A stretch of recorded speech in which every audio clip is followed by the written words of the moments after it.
Ngayon po, Mr. President, yun po ang ginamit ninyong dahilan kung bakit hindi nyo pinirmahan.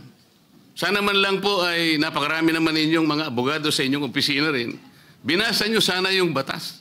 Ang chairman po ng committee sa pagsang-ayon ng kanyang mga miyembro, kailangan po kami gumawa ng sulat sa Secretary of Justice. Ayun nga po, ipinrepair namin kagad. Hindi nga lamang po napirmahan ng pumalit na Senate President sapagkat nagpaliwanag siya, nalaman pala niya na meron palang press con ang ating Department of Justice Secretary na doon sinabi niya, hindi raw siya magbibigay ng witness protection sapagkat kinakailangan munang ibalik ng mga diskaya anumang pera ang kanilang nakuha sapagkat hindi kanila yon. Sa makatid, ang policy daw ng Department of Justice ay ibalik muna yung pera bago aksyonan ang kanyang aplikasyon sa Witness Protection Program. Mr. President, ako po'y nalulungkot. Maski sa aking press con kanina ay sinabi ko kung bakit ganun ang sinabi ng Secretary of Justice. Wala po sa tuntunin yun eh. Kung babasahin lamang po niya ang Section 3 at Section 10 ng Republic Act 6981, wala pong binabanggit doon na restitution, yung pagsusuli. Nag-uumpisa lang po sa pagsusuri, sa pag-iimbestiga ang komite.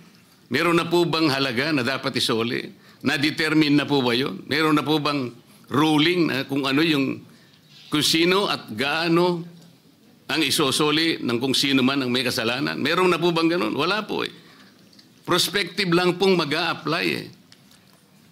Nasa Sections 3 and 10 ang mga requisites kung ano-ano po yun. Mga 10 requisites po yun. Yung restitution, wala po ron eh. Kaya po ako'y nalulungkot kung bakit po binanggit yun ng Secretary of Justice.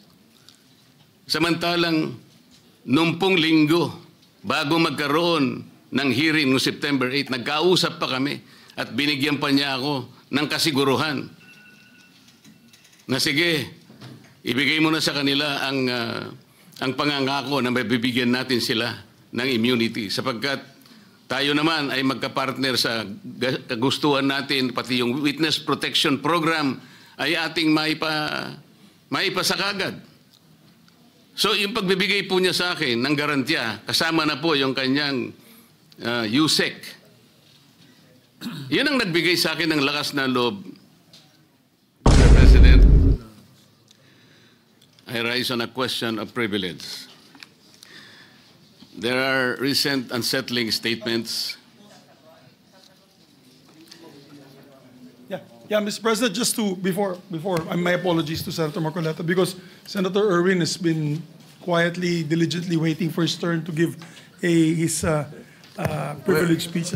Well, if Senator Erwin is willing to give way, we have no problem, Mr. President. All right, go ahead. You may proceed. And besides, Mr. Majority Leader, I'm rising on a question of privilege, which is the higher and preferred way of speaking before this body.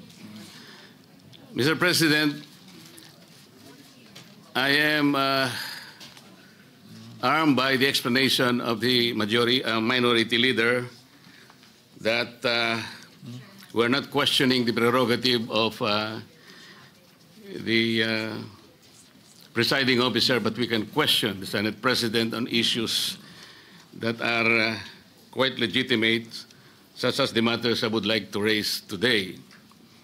Unsettling because, Mr. President, on September 9, in your interview with ANC Head Start with Ms. Karen Davila about the Blue Ribbon Chairman being a lawyer, your answer is, there is no such thing as a rule na dapat abogado yun. Abogado ka nga, di ka naman magaling mag-imbestiga, di ba? So useless. Mr. President, I'd like to put on record, there was no inclination from this representation na meron man lang kaming sinabi na ang chairman ay dapat, chairman ng Blue Ribbon Committee ay dapat abogado. Wala po kaming kahit na shadow ng inclination, o any reference to that matter, wala po kaming sinasabi. Ngayon po, yung sinasabing abogado ka nga, di ka naman magaling mag-imbestiga, hindi ko po alam kung sino po yung tinutukoy ninyo, sapagkat narinig din po kayo sa inyong mga interviews.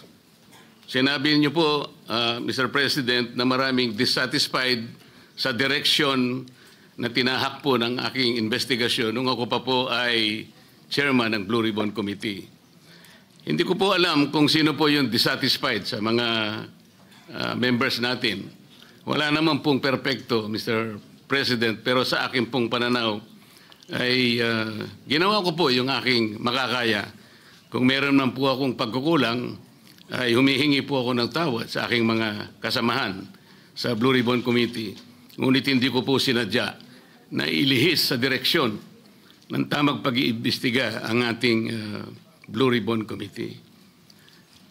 Noong September 10 po, 2025, ang programa pong Sa Totoo Lang, sa 1PH, nandun po yata si Job Francisco, Chicky Berhel, Cheryl Cosim. Ang sabi po ninyo, with reference to the affidavit of the Discayas, may suspetsa kami na inedit yung affidavit. Mr. President, ito po ay indirect affront to the integrity of this representation. Yung lamang pong pagsuspetsahan niyo na inedit yung affidavit, paano kayo nagsuspetsa? Ano po ang ginamit ninyong batayan at pagsususpetsahan ninyo na maring inedit yung affidavit? Ako po bilang chairman ng Blue Ribbon Committee, nagpakaingat-ingat po ako nung sila po ay sa pamamagitan ng kanilang mga taga-lapit, ay minabuti ko pong hingin sa kanila.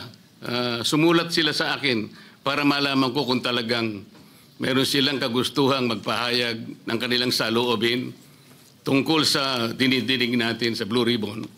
At gusto kong masatisfy ang sarili ko, Mr. President, kung totoo nga at kung bakit nila gagawin. So nakareceive po ako ng sulat sa kanila, handwritten.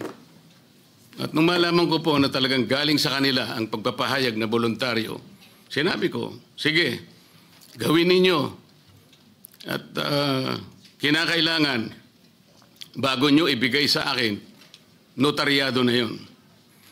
At yun pong affidavit na yon, o subscribe sworn statement, Mr. President, ay naibigay sa akin, araw na po, maggagabi na po ng araw ng linggo, in a sealed envelope.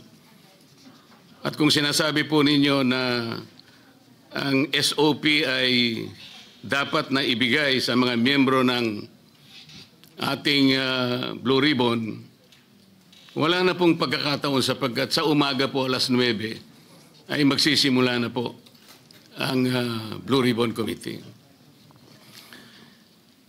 Noong September 14 po sa Twitter ninyo, meron po kayong binanggit at ito po ang nakasulat. Very devious. Wala pang hearing ang Blue Ribbon ni Ping Lacson. Gusto ng ilang magpalitan agad. What are they so afraid of? Bakit minamadali WPP agad ito? Ano bang nangyari? Malalaman natin sa Blue Ribbon kay Senator Lacson, meron siyang investigasyon ginagawa tungkol dyan. Ano po ba yung pinanggalingan ng mga salitang yun, Mr. President? Sino po yung natatakot? Sino po yung nagmamadali?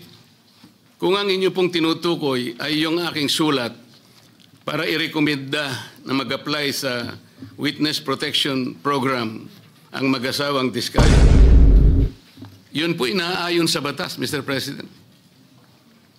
Ito po ay naayon sa Section 4, Republic Act 6981. Ito po yung Witness Protection Act. Ang sinasabi po doon, in case of legislative investigations in aid of legislation, a witness with his express consent may be admitted into the program upon the recommendation of the Legislative Committee where his testimony is needed when in its judgment there is pressing necessity, therefore, provided that such recommendation is approved by the President of the Senate.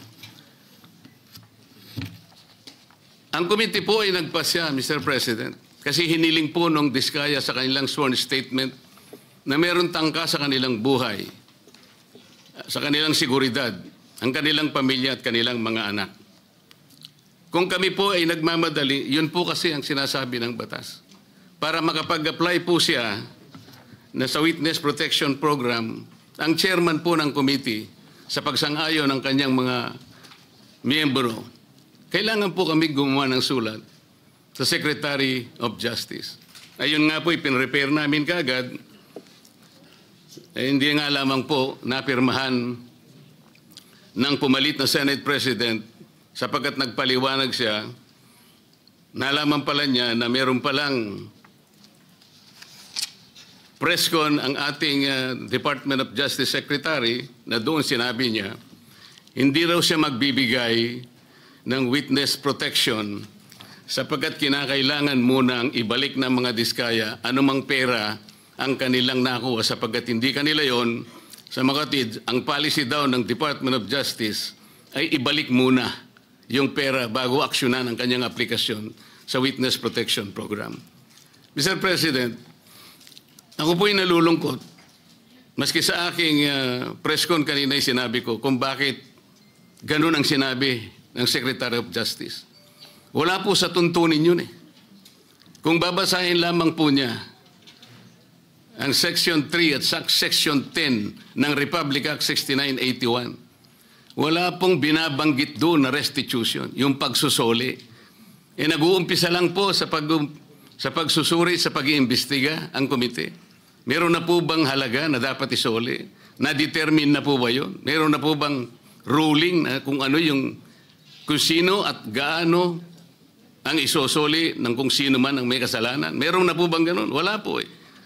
Prospective lang pong mag-a-apply eh.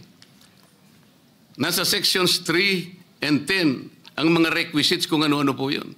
Mga 10 requisites po yun. Yung restitution, wala po ron eh. Kaya po ako'y nalulungkot kung bakit po binanggit yun ng Secretary of Justice. Samantalang, nung pong linggo, bago magkaroon ng hearing noong September 8, nagkausap pa kami at binigyan pa niya ako ng kasiguruhan na sige, ibigay mo na sa kanila ang pangangako na mabibigyan natin sila ng immunity sapagkat tayo naman ay magkapartner sa kagustuhan natin, pati yung Witness Protection Program ay ating maipasakagad. So yung pagbibigay po niya sa akin ng garantiya, kasama na po yung kanyang USEC. Yan ang nagbigay sa akin ng lakas na loob. Kaya ako'y sumulat kagad. Hindi ko alam na babaligtarin ako ng Department of Justice. Ngayon po, Mr. President, yun po ang ginamit ninyong dahilan kung bakit hindi nyo pinirmahan. Sana man lang po ay napakarami naman ninyong mga abogado sa inyong opisina rin. Binasa nyo sana yung batas. Kung yung restitution po ay isa sa requisite para ang isang tao ay makapag-apply man lang. Yun po kasi yung prinsipyo ng batas eh. Bago siya gumawa ng isang marahas na kapasyahan, alam niyang mag-aalanganin ang buhay niya. Magsasabi siya, nung inaakala niyang maaring makapaglagay sa panganib ng kanyang buhay, kailangan nga bigyan natin din siya ng protection. Yun po yung batas eh. Hindi ko nga po alam kung bakit sasabihin ninyo, bakit may pagmamadali? Dito pa nga po sa sinabi ninyo noong September 13, Mr. President. Ang reading ko, sabi po nyo, camouflage lang yun eh. To put me and the leadership of the Senate under the gun. Kunwari, merong naiinis sila. Kung bakit hindi ko pinirmang sulat sa DOJ, baka may commitment sila to someone, to some people. Is there a commitment somewhere? Baka merong nakiusap na pwede silang ipasok sa Witness Protection Program. Lahat po ng ganitong mga pagsususpetsa is a direct affront to the integrity of this representation, Mr. President. As a member of the Senate, bakit po kinakailangan magkaroon tayo ng ganitong pahayag sa publiko na walang basihan ni katitingman. Ito po yung nakakalungkot. Noong September 10 sa bilyonaryo interview with Ms. Corina Sanchez, ang tanong po ni Ms. Corina, Bryce Hernandez natatakot daw po siyang bumalik sa Senado. May basihan po ba ang kanyang pangamba? Yun po yung tanong niya sa ating Senate President. Ang sagot po ng ating Senate President, sabi niya sa House, makatwid parang kinonfirm niya. Ang nangyari, yung mga congressmen nag-request na kung pwede daw, huwag ibalik sa Senate dahil meron daw siyang binabanggit na mga senador. So ang ginawa naman ng mga congressmen, nakiusap kay Speaker, si Speaker tinanong sa akin, dahil ang sinasabi raw kung pwede mo nang i-retain. Sabi ko, hindi pwede dahil sa legal custody namin yan eh. Dahil merong contempt dyan sa Senado. Nakikiusap sila kung pwede na wag sa Senate mismo, hindi naman i-retain sa House. Ang umandar sa akin, siyempre, yung tinatawag na parliamentary courtesy. Kasi meron silang nakakontempt doon, yung si Mendoza, gusto rin naman namin kunin yun. Alam ko later, iimbitehan namin yun. So ang nangyayari po, Mr. President, kaya ba dinidiscredit, kaya ba pinagsususpetsahan yung Diskaya sworn affidavit sapagkat may binanggit siyang 17 congressmen? Yun po ba ang dahilan? Bakit naman po nung siya, yung Hernandez ay nag-testify sa House, bakit kagyat nating pinakinggan naman ang kanyang katwiran? Dahil may binanggit naman siya, di umano, na may kasalanan na dalawang kasama natin dito. At saka siya nagsabi na, huwag niyo na akong ibalik doon sapagkat manganganib ang buhay ko. Ang maliwanag po dito, pagka ang nagsasalita si Bryce Hernandez, parang merong kagad pagpapatibay. Parang pinaniwalaan na natin na maaaring manganganib ang buhay niya sapagkat meron siyang binanggit na dalawang kasama natin. Paano yung buhay ng Diskaya na inimbitahan nila doon? Na binigyan na, bigla na lang nating, wala man lang tayong aksyon. Samantalang 17 congressmen ang binanggit niya. Hindi niyo ba naisip, manganganib din ang buhay niya? Pero walang nagsalita dito sa atin. Yun po yung aking nakikita eh. Huwag po tayo mag-aaway-away. Ang ating pong hinahanap ay katotohanan lang. Pero kung ganito po ang gagawin natin, manggagaling po sa ating Senate President, magpapalipad po kayo ng salita na kami po ay wala namang kinalaman. Lalong-lalo na po ang representasyong ito. Kahit minsan wala po akong sinabihan na mas magaling po ako. Wala po akong sinabing ganun. Ang sinabi ko lang, ang pagkakaiba po ng investigasyon ng Senate Blue Ribbon Committee is in aid of legislation. Kung ang direksyon ko pong yun ay mali para sa inyo, nasa sa inyo na po yun. Pero yun po ang nalalaman ko. Sa 3 pagdinig lamang po, nasabi ko na po kanina sa press con, sa 3 pagdinig pa lamang po namin, nakita ko na po ang pangangailangan ng halos 14 na legislative measures na dapat nating kagad na ipasa para sa ganon. Maayos natin, ma-address natin kagad ang malalang problema ng corruption sa ating bansa. Maraming salamat po sa pagkakataon, Mr. President. Thank you, Senator Marcoleta. Majority Leader? Yes, Senator Kiko Pangilinan would like to be recognized, Mr. President. An objection? Hearing none, Senator Kiko Pangilinan is recognized. Thank you, Mr. President. This is not an interpellation, just a manifestation. Mr. President, bago pa man naglabas ng affidavit ang mag-asawang Diskaya, nag-comment na po ako dahil narinig ko doon mismo sa hearing nung tinanong siya nung ilang mga senador. Binanggit niya ang mga pangalan at sinabi niyang mula 2022. Hindi bago ng 2022. Wala pa ho silang affidavit noon, tinanong sa kanila sa hearing. Kaya noon pa man, nag-comment na ako. At ako mismo sa comment ko, sabi ko, mukhang Photoshop tsaka edited. Hindi yung testimonya, hindi yung affidavit, kasi wala pang affidavit noon eh. Testimonya pa lang nung una o pangalawang hearing. Kaya, in fairness to the Senate President, kung sinabi niyang edited, I was not referring to, this representation was not referring to the affidavit or in any way referring to the chairperson of the Blue Ribbon Committee. I was referring directly to the testimony given during the hearing, public hearing, of the Discayas, that they said they started flood control projects in 2016 and then went on to continue until 2025. And they too said na itong mga binanggit nilang pangalan ay sa 2022 lang. So kahit na wala pa ho yung affidavit, doon pa lamang sa kanilang mga testimonya during the public hearing, nakita ko na mukhang hindi kapani-paniwala. At least this is my view as a lawyer, na mukhang kung gagawin silang state witness, kinakailangan buo, hindi edited.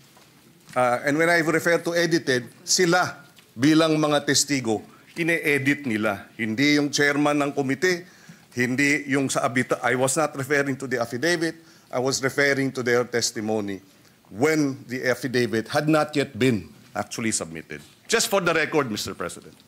Thank you, Senator Pangilinan. In addition, Mr. President, in addition, point number 2, sorry.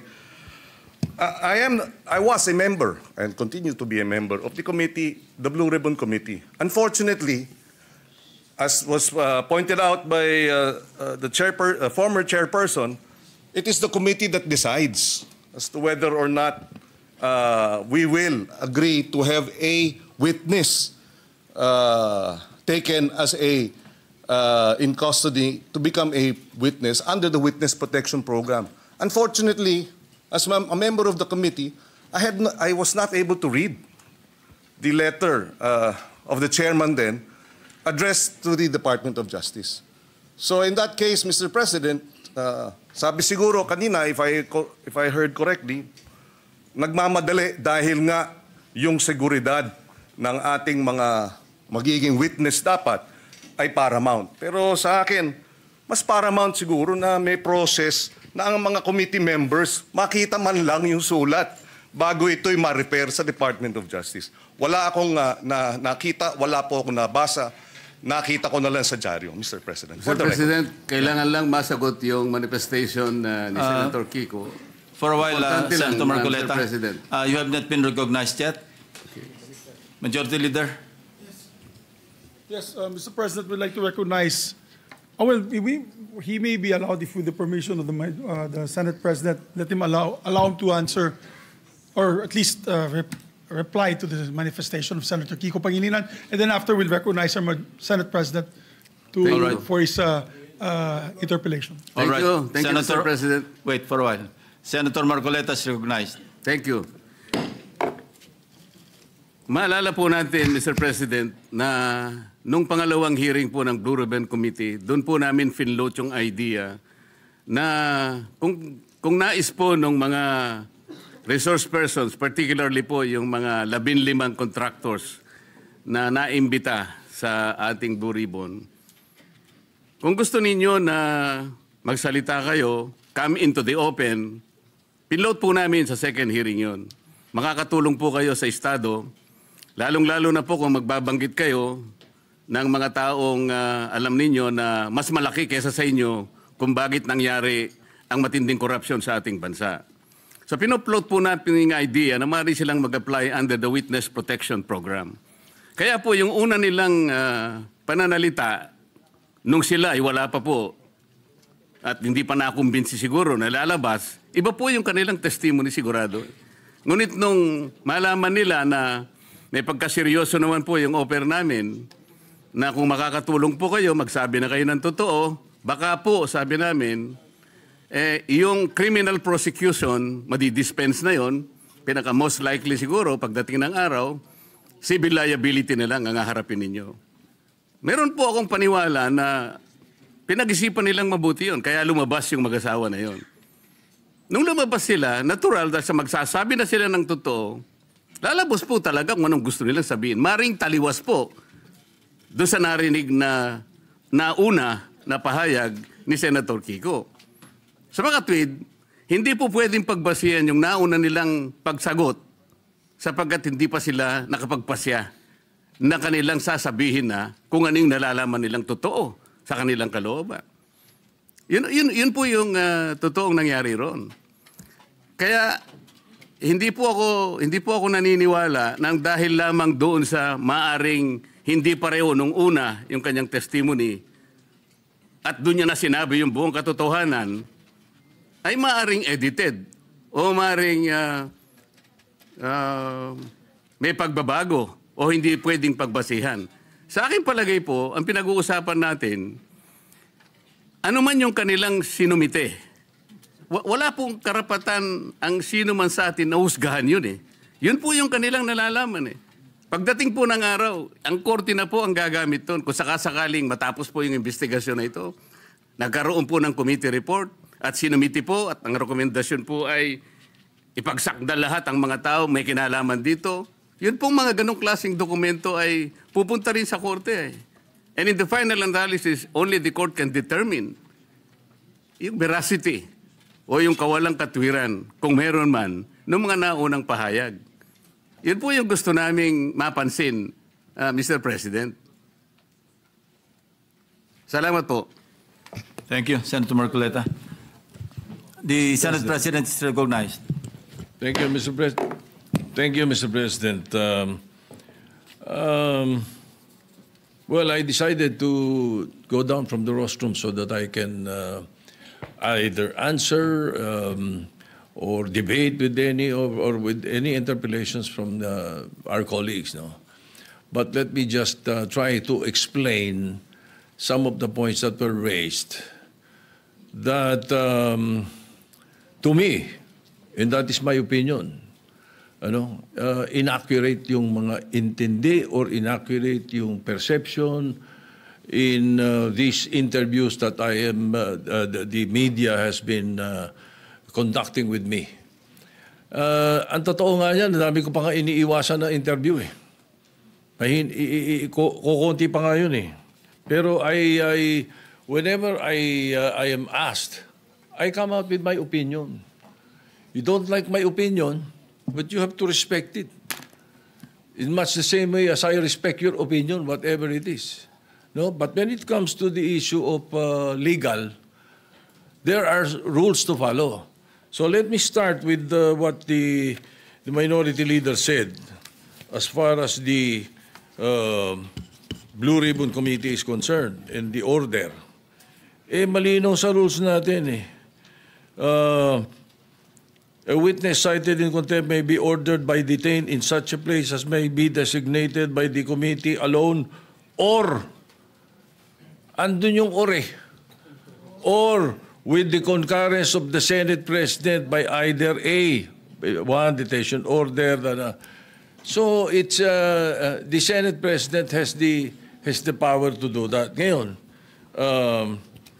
nung binibigay sa akin binigay sa akin yung sulat para i-recommend yung witness protection program ng mga Diskayas, ang feeling ko, incomplete eh. Ang usapan at narinig ko ito kay Secretary of Justice, kailangan tell all, hindi tell half.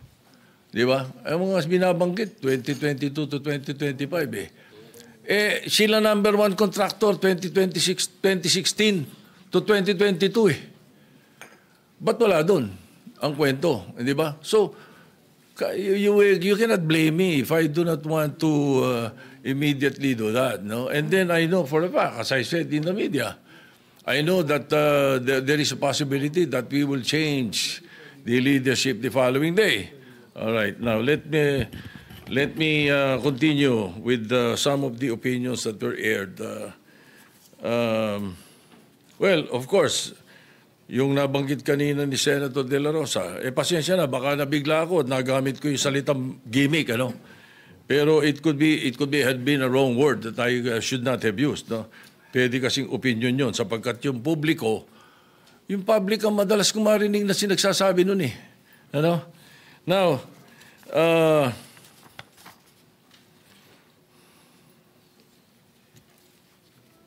as far as I'm concerned, there's nothing illegal or out of the rules that we have done. My opinion, as aired, kung hindi nyo nagustuhan, pagpasensya nyo ako. Kung hindi nyo nagustuhan yung mga sinabi ko, na opinion ko.